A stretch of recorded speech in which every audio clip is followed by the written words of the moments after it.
Hi everyone, welcome back to Pine Hollow Auto Diagnostics.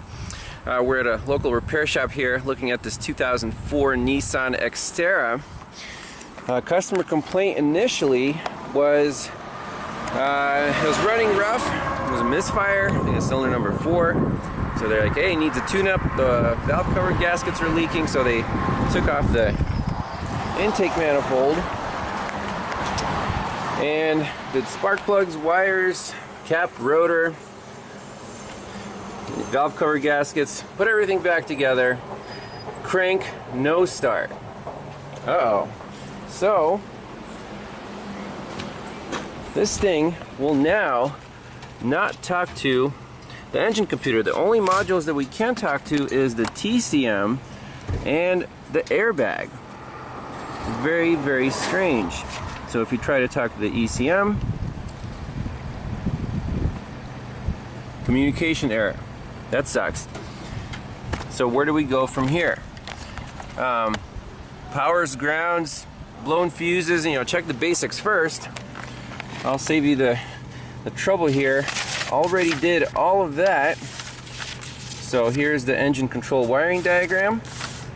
I found all the powers and grounds. So here's an ignition positive right here on pin 24.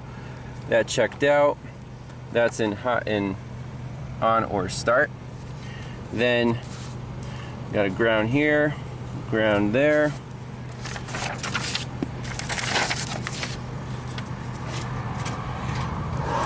And then from the ECM relay, we have a power feed. So this relay is controlled by the engine computer, so when it sees an ignition on input, it'll switch on this relay and send power on this black and pink wire, which also goes to the engine computer on pin 72 and 117. That checks out, so the ECM can turn on the ECM relay, so that's promising. Still no comm, no spark, no injector pulse, no anything. And I noticed kind of a funky electrical smell in the ECM area. Well, next electrical check we can do is the 5-volt reference, which is on pin 42. It feeds the throttle position sensor and also our evap control system pressure sensor. So let's get on that wire with a scope and see what we read in key on. So we're on the 5-volt reference, and let's turn the key on. Wait for the screen to refresh. Okay. So the voltage comes up a little bit, but the reading here is only 700 millivolts. That's not okay. So the question is the 5-volt tree shorted to ground? What's the easiest way to check that? You might say, well, unplug some sensors. That's not the fastest way. We'll use a test light connected to battery positive. So here's our test light probe. It's connected to battery positive through a power probe adapter. If it finds a ground, our test light will light up. So let's put it right on that 5-volt wire and see what happens on our scope. So our voltage came up to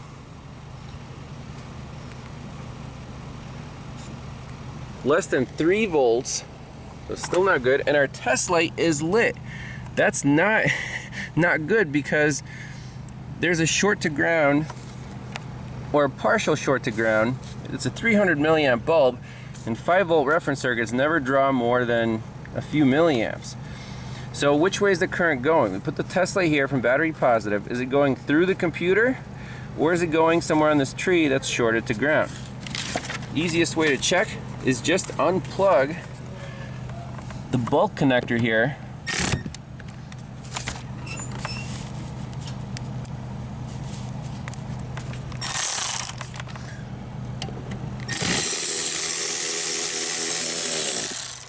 Look what happened in our scope. Now we're back up to 12 volts. Our test light is not lit. So that tells me that there's nothing wrong with the 5-volt tree or the sensors on it. How quick is that? this engine computer is toast. No question about it. It cannot put out a 5-volt reference, so somewhere internally it's fried. And we're just about done. So calling an engine computer is usually, you know, you're always second guessing yourself. But these few checks, I found that's definitive. And we have this burning electrical smell, which is not a good sign. So was it a coincidence that the ECM decided to burn up while it's in the shop? It's unlikely, but I don't see any other causes. You know, no wiring harnesses were pinched. Nothing was really messed up. So, you know, go figure. So, I'll give you guys an update once the shop replaces the ECM, and hopefully that'll be it. Hopefully you learned something new, and we'll see you next time. Bye-bye.